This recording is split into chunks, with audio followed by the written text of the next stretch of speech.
इस वीडियो में हम देखेंगे कि इंडिकेटर्स कौन से होते हैं। इसमें से भी हम दो इंडिकेटर्स को स्टडी करेंगे जो कि काफी इंपॉर्टेंट है फ्रॉम मोमेंटम पर्सपेक्टिव और इसी के साथ रिवर्सल्स भी कैच करने के लिए। फर्स्ट इंडिकेटर जो हम बेसिकली स्टडी करने वाले हैं वो है मूविंग एवरेज। सो पहले इंडिकेटर्स पे हम क्लिक करते हैं, इंडिकेटर्स पैनल पे हम क्लिक करेंगे। इसके साथ ही यहाँ पर हम मूविंग एवरेज सर्च करेंगे। तो यहाँ पर आप देख सकते हो कि मल्टीपल मूविंग एवरेज के यहाँ पर नाम आपको दिख रहे होंगे। हमें बेसिकली सिंपल मूविंग एवरेज पहले लगाना है। सिंपल मूविंग एवरेज के बाद हम देखते हैं कि कौन सा नेक्स्ट मूविंग एवरेज का हम यूज करके बेसिकली ट्रेंड को गेज किया जा सकता है। तो मूविंग एवरेजेस होते क्या है बेसिकली? तो मूविंग एवरेज बेसिकली आपके चार्ट पे प्लॉट हो जाती है, एक लाइन होती है जो आपके प्राइस लेवल को स्मूथ आउट कर देती है। अब सिंगल मूविंग एवरेज का आइडियली कोई ज्यादा यूज नहीं करता, इसलिए इस वीडियो में हम दो मूविंग एवरेजेस लगा के देखेंगे। एक तो होगा 10 पीरियड मूविंग एवरेज और सेकंड जो हम स्टडी करेंगे वो होगा 20 पीरियड मूविंग एवरेज। अब मूविंग एवरेज के कौन कौन से टाइप है पहले ये देख लेते हैं। तो मूविंग एवरेज यहाँ पर जैसे ही हम सर्च करेंगे सो यहाँ पर आप देख सकते हो कि क्लियरली काफी सारे टाइप्स है। तो जो ये जो है बेसिकली सबसे सिंपलेस्ट मूविंग एवरेज है, इसे हम सिंपल मूविंग एवरेज या एसएमए के नाम से जानते हैं। सेकंड मोस्ट इंपॉर्टेंट जो काफी ट्रेडर्स भी यूज करते हैं वो होती है एक्सपोनेंशियल मूविंग एवरेज, जिसे हम ईएमए के नाम से भी जाना जाता है। तो यहाँ पर स्मूथेड मूविंग एवरेज है, लीस्ट स्क्वायर्स मूविंग एवरेज है, वेटेड मूविंग एवरेज है, इसके साथ ही चैनल मूविंग एवरेज है। तो इसमें से हम सिर्फ स्टडी करेंगे सिंपल मूविंग एवरेज और देखेंगे कि सिंपल मूविंग एवरेज से भी ट्रेंड कैसे गेज किया जा सकता है। तो यहाँ पर हम दो मूविंग एवरेजेस लगा लेंगे, 10 moving average and 20 moving average. तो आपको सिंपली दो मूविंग एवरेज आपके चार्ट पे लगा लेनी है और इसकी सेटिंग जाके सिर्फ चेंज करनी है आपको। तो लेंथ को है जो बेसिकली 10 आपको कर देना है और इसका कलर चाहिए तो आप यहाँ पर चेंज कर सकते हो सेटिंग में। और यहाँ पर हमने 10 मूविंग एवरेज का जो है कलर ब्लैक कर लिया है और सेकंड मूविंग एवरेज जो है बेसिकली वो हम 20 लगाएंगे। इसके साथ ही हम इसका कलर बेसिकली ब्लू ही रखेंगे और इसको हम थोड़ी सी थिक कर लेंगे। अब एक चीज हमें समझनी होगी कि मूविंग एवरेज जब हम 10 पीरियड कहते हैं, 20 पीरियड कहते हैं, तो इसका मतलब क्या है? 10, 20, 50 आपने भी काफी वीडियोस में देखा होगा कि 200 मूविंग एवरेज यूज कीजिए, 50 मूविंग एवरेज यूज कीजिए। तो इसका मतलब क्या होता है? So ideally 10 period moving average का मतलब ये होता है अगर आप 1 आवर टाइम फ्रेम के चार्ट पे हो तो प्रीवियस 10 कैंडल्स का वो आपको एक एवरेज वैल्यू बता रहा है। सिमिलरली अगर आप 5 मिनट्स टाइम फ्रेम पे चले जाओगे तो आपको प्रीवियस 10 कैंडल्स का वो एवरेज वैल्यू बता रहा है। आप राइट साइड में देख सकते हो कि यहाँ पर वैल्यूज भी प्लॉट हो गई है 1936.40 एंड 1935.61। सो बेसिकली ये नथिंग बट ये मूविंग एवरेजेस की आपको एवरेज वैल्यू बता रहा है। सिमिलरली अगर आप फिर से 1 डे टाइम फ्रेम के चार्ट पे चले जाओगे तो ये आपको प्रीवियस 10 डेज की इसकी एवरेज वैल्यू क्या है ये आपको बता रहा है। अब इन मूविंग एवरेजेस को यूज कैसे करना है? तो सिंपली आप इंट्राडे ट्रेडिंग में यूज कर सकते हो as well as swing trading में भी आप यूज कर सकते हो। तो यहाँ पर एक सिंपल चीज है, मूविंग एवरेज बेसिकली आपको क्रॉसओवर के लिए वेट करना होगा।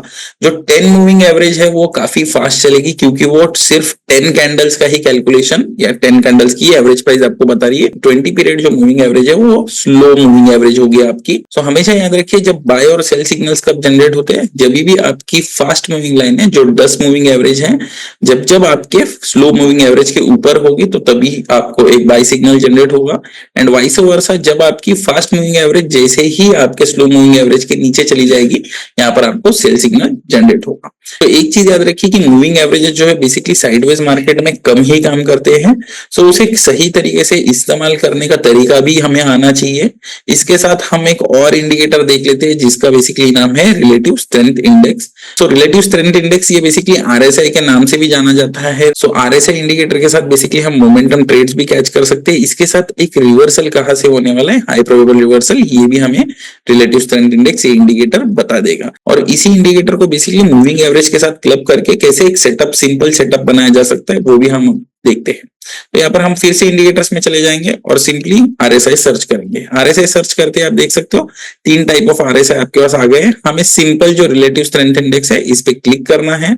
जैसे ही आप इसके ऊपर क्लिक कर दोगे तो बेसिकली आपके चार्ट में ये प्लॉट हो जाएगा। अब 2 मिनट के लिए मूविंग एवरेजेस क्लोज कर देते हैं और आरएसआई को है जो हम थोड़ा सा मैक्सिमाइज बड़ा कर लेते हैं। तो आरएसआई के 3-4 कंपोनेंट्स है वो समझना बहुत जरूरी है। एक सेटिंग कर लेते हैं हम, जो आरएसआई की लाइन है उसे थोड़ा सा डार्क कर लेते हैं और उसको थिक कर लेते हैं और जो अपर लिमिट और लोअर लिमिट है बेसिकली उसको भी हम थोड़ा सा डार्क कर लेते हैं। तो यहाँ पर हमने upper limit and lower limit को भी डार्क कर लिया है। तो यहाँ पर आप क्लियरली देख सकते हो एक रेंज बन गई है, रेंज के साथ एक लाइन जो है रेंज में घूम रही है। और अगर आप इंडिकेटर पे फिर से क्लिक कर दे तो यहाँ पर आपका चार्ट भी ओपन हो जाएगा, इसके साथ ये RSI का इंडिकेटर भी आपके लिए प्लॉट हो गया है।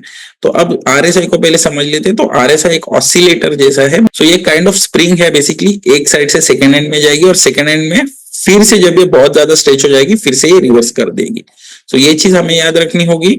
सो RSI इंडिकेटर के जो बेसिकली एक इंपॉर्टेंट चीज ये हमें समझनी होगी कि RSI एक ऑसिलेटर इंडिकेटर है जो एक 0 to 100 इस लेवल में ही घूमते रहेगा। ये आपको कोई रैंडम वैल्यूज नहीं देगा।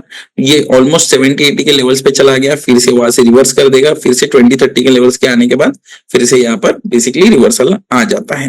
अब जो अपसाइड वाला लेवल है 70 का लेवल, इसे बेसिकली ओवरबॉट कहते हैं हम। 70 के ऊपर जब जब RSI की वैल्यू चली जाती है उसे हम ओवरबॉट कहते हैं। सिमिलरली जैसे ही प्राइस फिर से 30 के नीचे आ जाएगी उसे हम बेसिकली ओवरसोल्ड कहते हैं। तो ये जो दो टर्म्स है ओवरबॉट और ओवरसोल्ड, ये काफी इंपॉर्टेंट है with respect to RSI indicator. RSI indicator जो हमने देखा बेसिकली हम इससे मोमेंटम भी कैच कर सकते हैं और इससे हम रिवर्सल भी कैच कर सकते हैं। मोमेंटम के लिए आपको एक चीज याद रखनी होगी कि जब जब 60 के ऊपर RSI की वैल्यू चली जाएगी तब हमारे पास स्ट्रेंथ होगा, तब मोमेंटम होगी।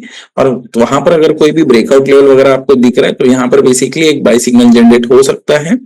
एंड सेकेंड थिंग है जब जब ये 40 के नीचे चला जाएगा तब यहाँ पर फिर से मोमेंटम ज्यादा स्ट्रांग हो जाएगा और फिर से हमें डाउन साइड में मोमेंटम देखने मिल सकता है। अब इसी के साथ मोमेंटम के साथ हम बेसिकली इसमें रिवर्सल्स भी कैच कर सकते हैं। अब रिवर्सल्स कैच करने के लिए हमें दो चीजें जानना बहुत जरूरी है जिसका नाम है डाइवर्जेंस, बुलिश डाइवर्जेंस और बेरिश डाइवर्जेंस। सो बुलिश डाइवर्जेंस का मतलब ये होता है कि प्राइस नए लोअर लोज लगा रही है, वेरेज RSI के जो इंडिकेटर है RSI की वैल्यू वो लगातार नए वैल्यूज नए हाईज लगा रही है। तो इसे बेसिकली हमें क्लासिक बुलिश डाइवर्जेंस कहते हैं।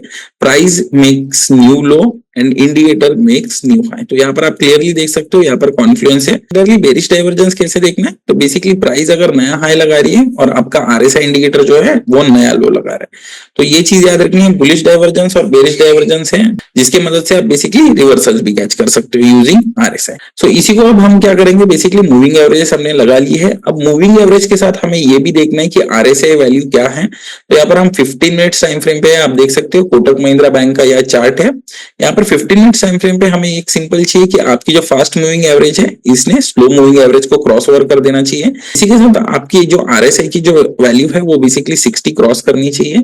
तो यहाँ पर आप क्लियरली देख सकते हो प्रीवियस वीडियो से जो हमने कैंडलस्टिक देखी, एक बुलिश मारुबुजू कैंडल है और यहाँ से ऑलमोस्ट 1930 से प्राइस 1% 1945 तक चली गई है। तो सिमिलरली हम देख सकते हैं कि यहाँ पर श्रीराम फाइनेंस का 15 मिनट टाइम फ्रेम का चार्ट लगा लिया है। यहाँ पर आप देख सकते हो कि RSI ऑलमोस्ट 40 और 45 के रेंज में घूम रहा है और यहाँ पर ऑलरेडी क्रॉस ओवर हो चुका है। इसी के साथ हम देख सकते हैं बेसिकली प्राइस भी मूविंग एवरेजेस के नीचे सस्टेन करी और यहाँ से आपको एक क्लियर सेल ऑफ यहाँ पर देखने मिल गया है। सिमिलर एग्जांपल आपका यहाँ पर भी देखने मिल रहा है।